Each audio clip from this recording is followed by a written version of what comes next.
Кремль. Центр России. Цитадель власти. Больше 5 веков. Эти стены не только надежно скрывают государственные тайны, но и защищают их главных носителей. В 30-х годах отсюда из Кремля почти каждый день на ближнюю дачу в Кунцево отправлялся кортеж Иосифа Сталина. Деятельный и активный вождь не любил оставаться в своей кремлевской квартире. Ситуация резко изменилась в начале 50-х.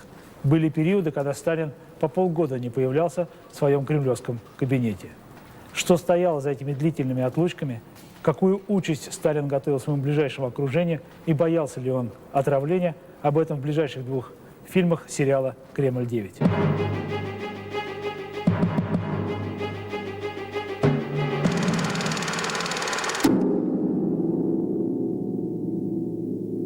Такого Сталина вы, пожалуй, не видели, не привыкли видеть. Хозяин 1/6 части света, Иосиф Сталин, мог, оказывается, позировать перед камерой.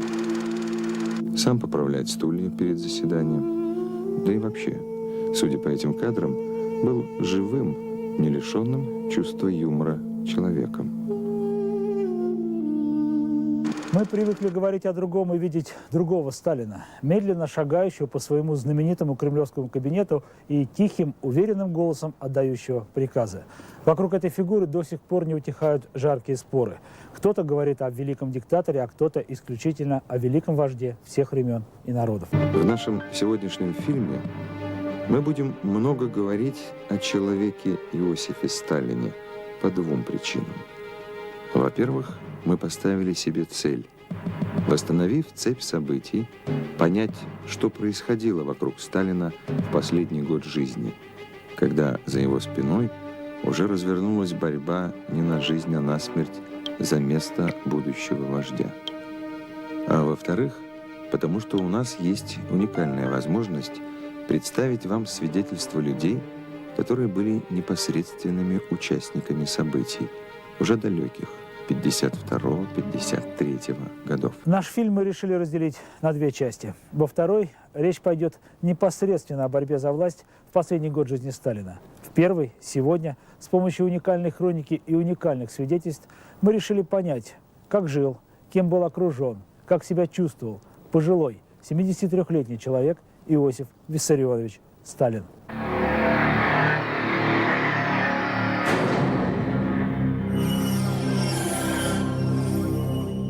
В нашем фильме принимает участие молчавший до сих пор Николай Петрович Новик, исполняющий обязанности начальника охраны Сталина с июля 52 по март 53. 47 лет тому назад. Он сменил на этом посту легендарного Власика и проработал со Сталиным вплоть до его смерти. 52 год. Месяц. Так получилось, что во время съемок этого фильма он впервые, почти через 50 лет, вновь оказался на знаменитой ближней даче Сталина. Территория изменилась, я посмотрел. Кое-что построили здесь.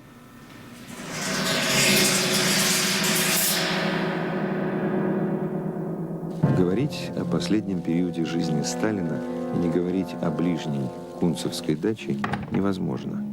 Распорядок жизни именно этого дома все больше и больше определял распорядок жизни огромной страны.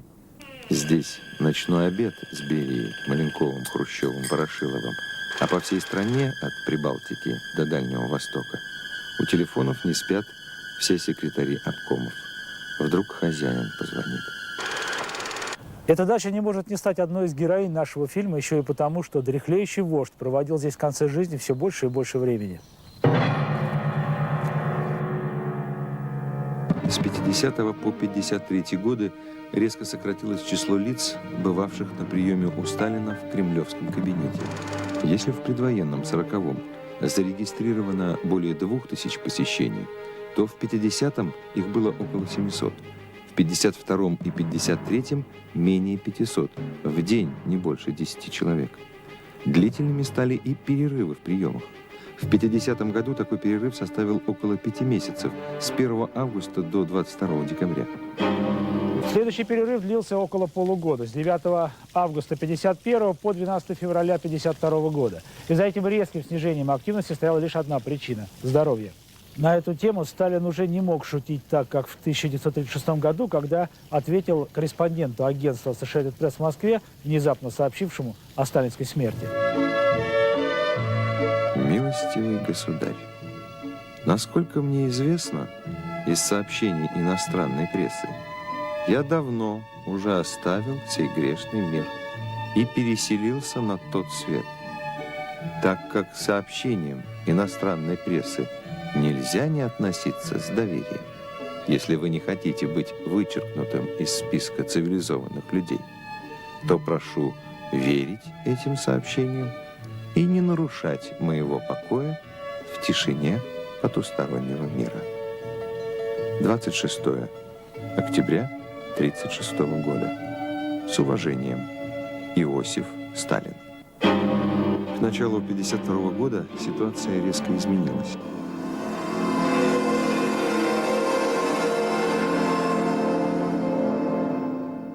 Гипертоническая болезнь, которая способствовала атеросклерозу сосудов головного мозга, венозных артерий сердца и аорты.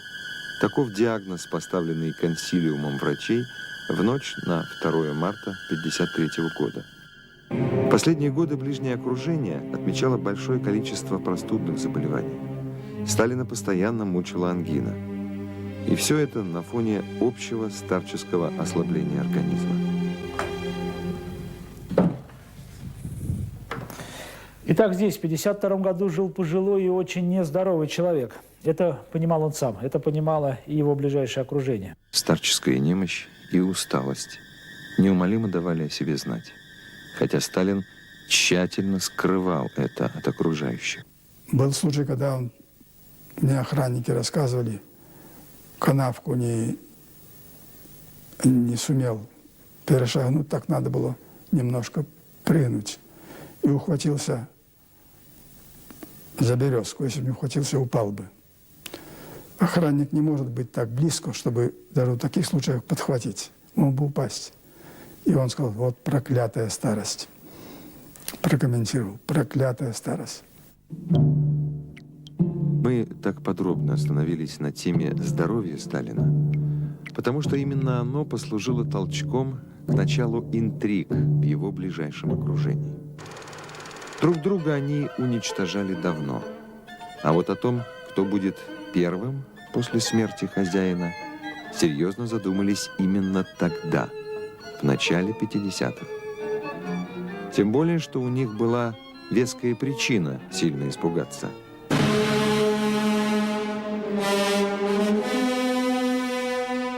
«Вы все состарились, я вас заменю!» — крикнул им Сталин поздно ночью за ужином в конце 1951 года. Они слишком хорошо его знали, чтобы не задуматься о своем самом ближайшем будущем.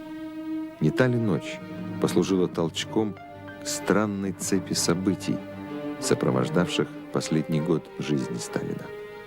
От слежки за семьей Сталина до интриг на 19-м съезде партии, от ареста преданнейшего Власика до странного неоказания помощи упавшему хозяину Сталину 1 марта 1953 года. Впрочем, обо всем этом в следующей серии. А пока имеет смысл изучить быт ближней дачи, основного места событий последнего года жизни Сталина.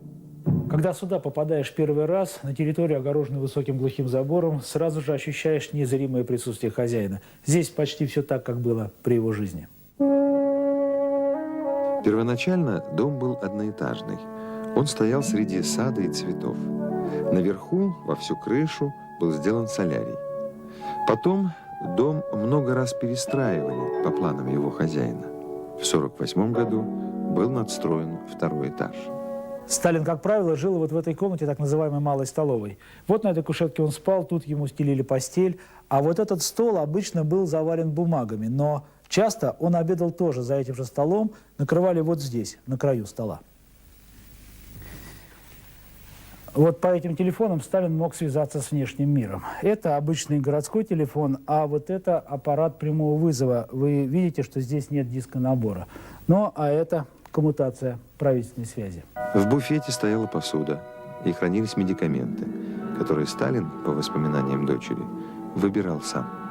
Камин, ковер, предметы роскоши, как их понимал хозяин этого дома.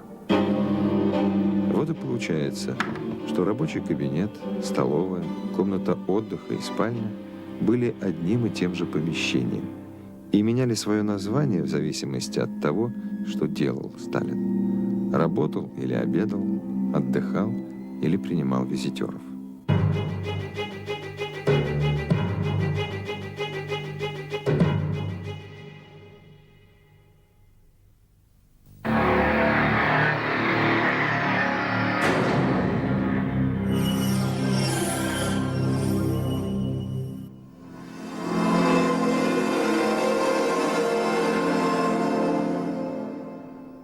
Здесь стоит сказать об удивительном сталинском противоречии. С одной стороны, многочисленные дачи в Подмосковье и на юге, где он не бывал годами, но при этом там находился полный штат обслуги. С другой – поразительная личная непритязательность. С одной стороны, архангельская селедка, доставленная самолетом, и роскошный образ жизни сына Василия. С другой – 7 ноября 1952 года исполнялось 35 лет Октябрьской революции. Недели за две до праздников хозяйственники обнаружили, что бекеша Сталина, это такая шинель, подбитая мехом, пришла в негодность. Что там подкладка уже вытерлась. Там мех какой-то недорогой. Я даже не знаю, какого зверя. Он действительно на боках и в рукавах очень здорово вытерся. И что надо заказать по этому же размеру точно такую же, такого же цвета и все такое. Вроде бы так подменить и немножко обмануть, что ли, Сталина. Так? Вот они у меня спрашивают, как надо. Я говорю, нет, я на это не могу пойти. Долго обсуждали варианты. Все-таки решили заказать новую. И за разрешением отправились к хозяину. Тот в течение 1,5 минут внимательно осмотрел вещь, указал, где надо подремонтировать, и дал понять, что никаких обсуждений новой покупки не будет. Он на гардероб свой не обращал никакого внимания. И в данном случае он только сказал, что я же пару раз в году одеваю только эту бекешу. И зачем же шить? Я там заикнулся, что, может, лучше шить. Это отверх. Отверх, как обычно, как говорится.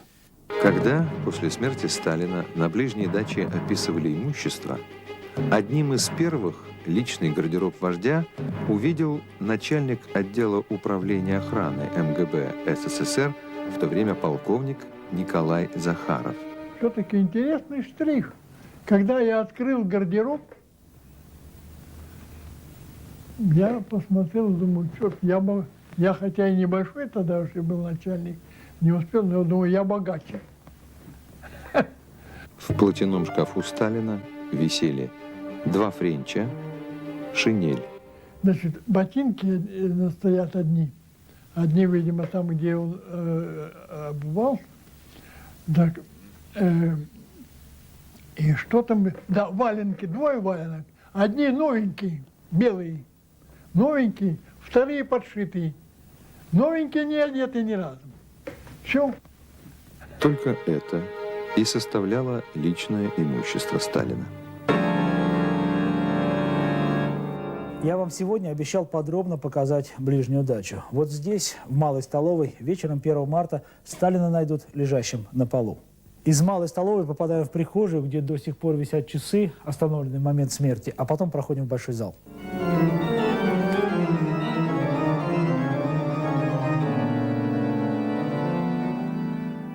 Здесь принимали гостей. Здесь хозяин обедал с членами политбюро, попутно решая судьбы страны. А может быть, они решали судьбы страны, попутно обедая. Кому как нравится. Из большого зала мы можем попасть в кабинет, совмещенный со спальней. Одноместная аскетичная кровать, все те же коричнево-красные тона. Еще хозяин любил, чтобы в лесу были беседки с крышами и без. Или просто, чтобы на деревянном настиле стоял стол, а рядом плетеная лежанка или шезлонг. Он всегда любил гулять по парку. Эту часть ближней дачи не снимал еще никто.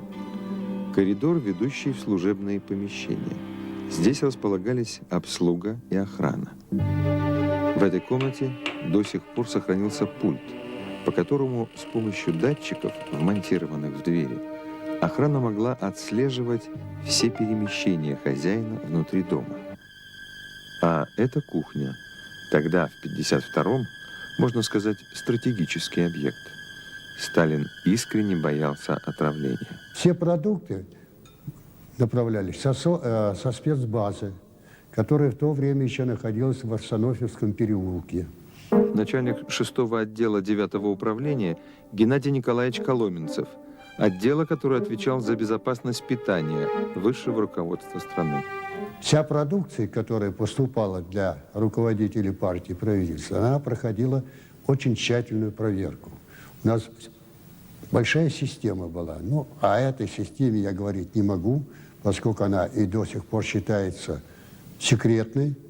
Но мы давали полную гарантию, что те продукты, которые мы направляем охраняемым, та пища, которая готовится на особой кухне, она совершенно безопасна. То есть вопрос о том, чтобы отравить через это была исключена полностью. И все-таки, живший почти постоянно на даче, Сталин в полной безопасности себя не ощущал. Тем более после того, как в результате сложнейшей закулисной борьбы он вынужден был убрать своего многолетнего начальника охраны Власика. О том, что стояло за отстранением Власика, вы еще узнаете. А пока свидетельство того, насколько неспокойно ощущал себя в тот год хозяин. Было у Сталина небольшое хобби – вино собственного изготовления.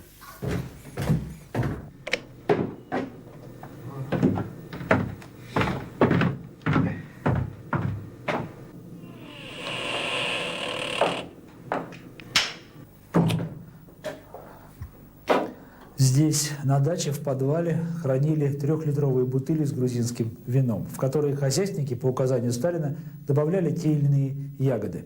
После чего бутылки запечатывали и на какое-то время оставляли, правда, при этом записывали число. Через какое-то время распечатывали, вино процеживали и опять закрывали бутылки. Но однажды последовал приказ хозяина, который для сотрудников охраны стал весьма неожиданным. Такой был случай. Мне хозяйственник доложил, что Сталин его вызвал, сказал, что все бутылки, которые там заготовлены, уничтожить. Я сказал, что я подождал бы с выполнением. Я сказал, потянул бы. А это как будет выглядеть? Потом можно будет как-то оправдаться. Вот, уничтожить это 1 минута. Молотком ударил по бутылке. Все. Потом дней через 8 он вызвал хозяйственника и говорит, вы уничтожили все? Он говорит, товарищ Сталин, еще не успел. Оставьте. Итак, это мы можем утверждать. Сталин боялся. Он был далеко не глупым человеком и очень хорошо знал свое окружение. До поры до времени он держал дорогих соратников мертвой хваткой. Но по мере того, как слабел он сам, слабела и хватка. Они не могли этого не почувствовать и начали готовиться к его уходу. Ставкой в этой игре была абсолютная безграничная власть. Понимал это и Сталин. Похоже, именно поэтому он взорвется осенью 1952-го на знаменитом пленуме ЦК. Да, он боялся. Страх объясняет его особую бдительность. Но иногда сверхбдительность приводила к нелепым случаям. Вот, например, охранник нашел на дорожке, на одной из дорожек, пулю, которая воткнулась примерно на полсантиметра в асфальт, в асфальтовую дорожку, которая летом вообще так подогревается и становится так более мягким. Это было крупное ЧП. Пулю сразу же отправили на баллистическую экспертизу. И уже через 2 часа стало известно, что выстрел произведен из винтовки со стороны Воробьевых гор.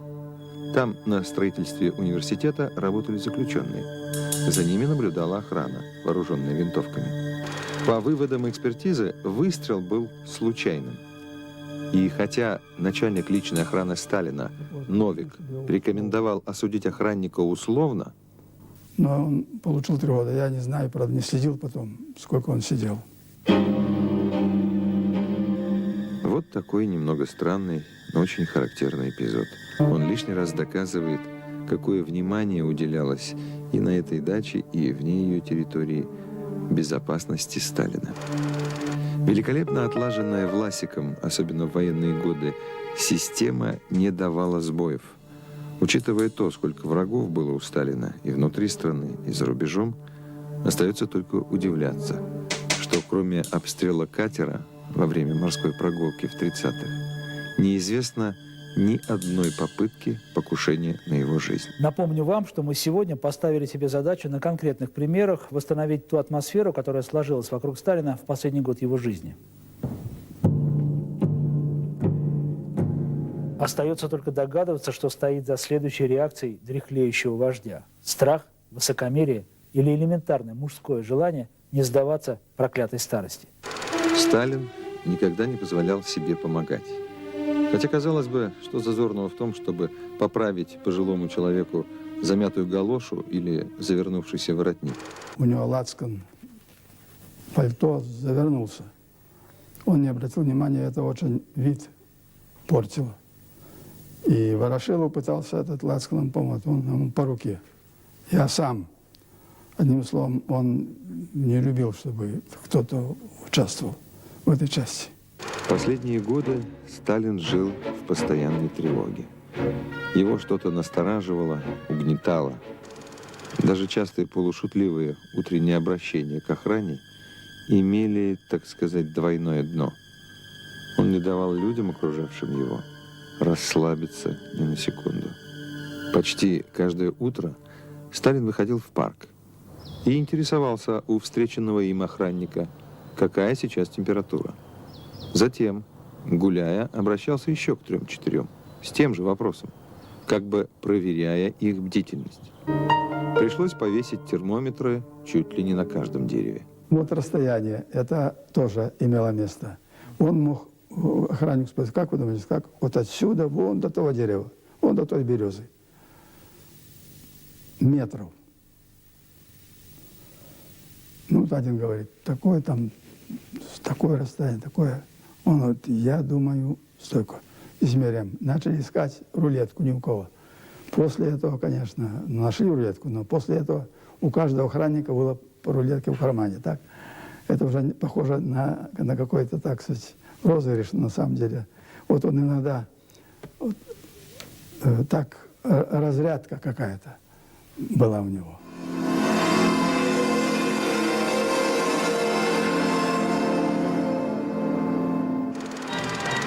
Сказать, что Сталин был несчастен в личной жизни, это значит ничего не сказать.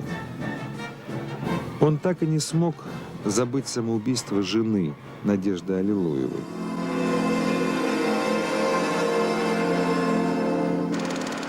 Можно лишь догадываться, что творилось в его душе, когда пришло сообщение о гибели в немецком лагере старшего сына Якова. И лишь предполагать, что чувствовал генералиссимус Сталин, когда покатился под откос, спиваясь все больше и больше, генерал авиации Василий Сталин. Ну а что касается младшей Светланы, то Иосиф Сталин так до конца и не принял ни одного ее романа, тем более замужества. Это была очень странная И по большому счету очень несчастная семья. Вот так отец поздравил своего сына Василия с первой женитьбой. Телеграмма пришла на правительственном бланке, и значилось в ней следующее. «Что ты спрашиваешь у меня разрешение? Женился? Черт с тобой. Жалею ее, что она вышла замуж за такого дурака». Или вот такое воспоминание Светланы. Странно, мой отец из своих 8 внуков знал и видел только 3. Моих детей и дочь Яши. Это на самом деле была очень странная семья.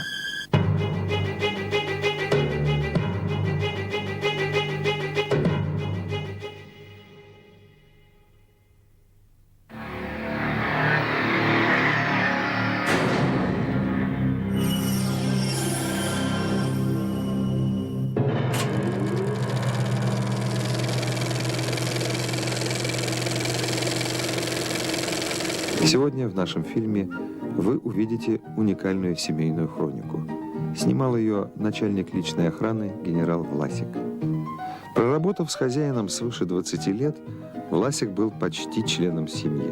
Во всяком случае, семья Власика и дети Сталина часто общались. Человек Василий был очень открытый, добрый, искренний. Не знаю, я его очень любила с детства. Надежда Николаевна Власик-Михайлова, дочь начальника Главного управления охраны МГБ СССР, генерал-лейтенанта Власика Николая Сидоровича. Василий открытый был человек. Я помню, однажды он приехал на мой даже день рождения. Вот, мне было 16 лет, хорошо помню. И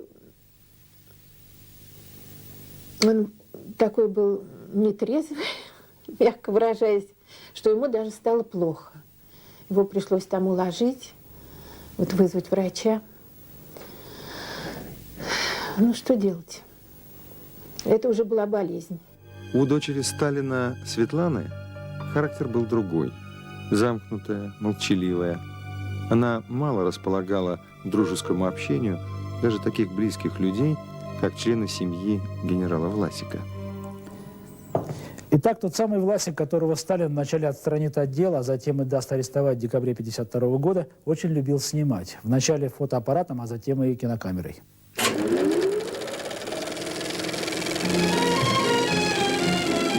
Василий и Светлана сходят с трапа самолета. Светлана раскована, она в кругу своих, даже показывает Власику язык. Василий и Светлана на берегу моря. Василий, как всегда, галантен, тем более по отношению к сестре.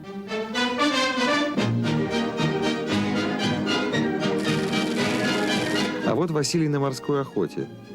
Обратите внимание на внешний вид. Он не в робе или гимнастерке. Он в ночной пижаме. Не будем гадать, что делал он перед тем, как сесть в катер.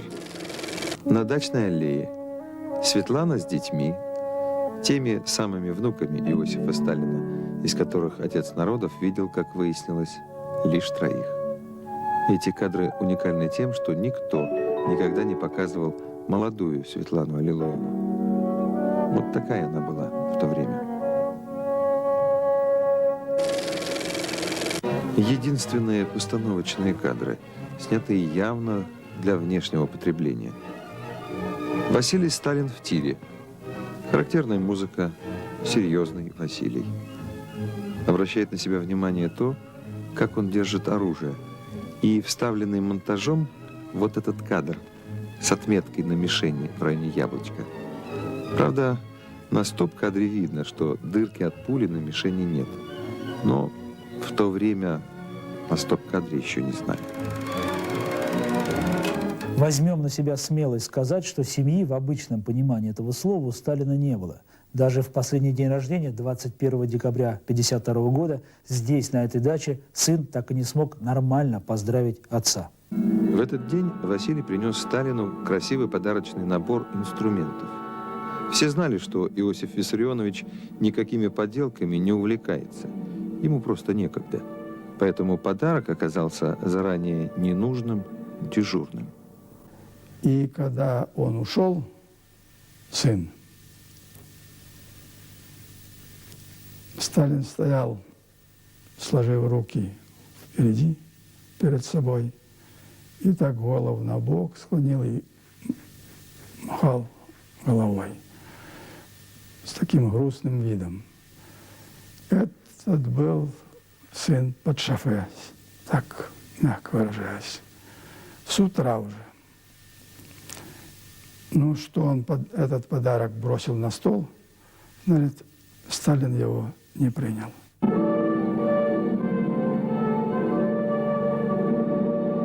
Светлану Сталин любил больше. Только виделись они в последнее время нечасто. О характере их взаимоотношений говорит письмо, написанное 28 октября 1952 года. «Дорогой папа, мне очень хочется повидать тебя. Никаких дел или вопросов у меня нет. Просто так. Если бы ты разрешил, и если это не будет тебе беспокойно, я бы просила позволить мне провести у тебя на ближний 2 дня из ноябрьских праздников, 8 и 9 ноября. Если можно, я захватила бы своих детишек, сына и дочку. Для нас это был бы настоящий праздник. Целую тебя, папа. Очень жду твоего согласия. Светлана». Здесь обращают на себя внимание 2 момента. Первый. Светлана не может просто так, без предупреждения, приехать к отцу на дачу, на которой выросла. Второй. Она не может и позвонить Сталину. Она пишет ему письмо. Стоит признать, это очень характерные 2 момента. И добавить, Светлана увидит отца лишь на смертном одре. Заканчивался 52 год, начинался 53-й. Сталину оставалось жить всего 2 месяца. 1 марта 53 года в Малой столовой, потянувшись за бутылкой боржоми, он упадет без сознания и больше уже не встанет.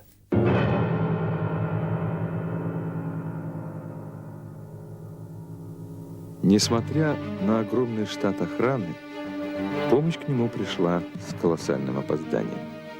На этот раз Сталин оказался заложником своей собственной системы отношений с ближним окружением. Он сам ее выстраивал не 1 год. Этот случай стал трагическим, но не был первым. В бане эта история действительно такая тяжелая, я бы сказал, история. Сталин не часто, но все-таки обычай в субботу баньку принять у него остался. Обычно эта процедура занимала у него не более часа 10 минут. Но однажды он задержался на 15 минут. Ну вот, все дело пошло совсем не так, как раньше. Говорит, 20 минут, 30 минут. Нет. В бане царила тишина. Дежурный доложил начальнику личной охраны Сталина Новику. Когда задержка достигла 35 минут, Новик доложил министру госбезопасности Игнатьеву. Игнатьев тоже доложил Маленкову. При мне позвонил. И меня отправил туда и сказал, что я буду связываться с ним, с Игнатьевым, прямо на месте. И только через 46 минут приняли решение взламывать дверь. Вот я еще прикрепленный, первый прикрепленный, должен вдвоем. Но надо взламывать, потому что там крючок. Когда начальник охраны и дежурный с Фомкой в руках подходили к ней, дверь неожиданно распахнулась. На пороге стоял заспанный Сталин. Так она нас смотрит, довольно заспанными глазами. Мы, говорит, подтянулись, как положено офицеру. Здравия желаю, сказали. Он так головой помахал. Ну, конечно, он не видел у нас орудие. Орудие это было, вообще-то, по сути, Фомка. Но это, я вам скажу, стоило не 1 год жизни. Я вам не рисуюсь, говорю. Потому что это тут же у тебя на глазах, что может быть. Как опять перебирали все, когда первый раз. Я как вспоминаю сейчас, мне, знаете, мурашки по коже. Николай Новик в 1952-1953 годах исполнял обязанности начальника личной охраны Сталина.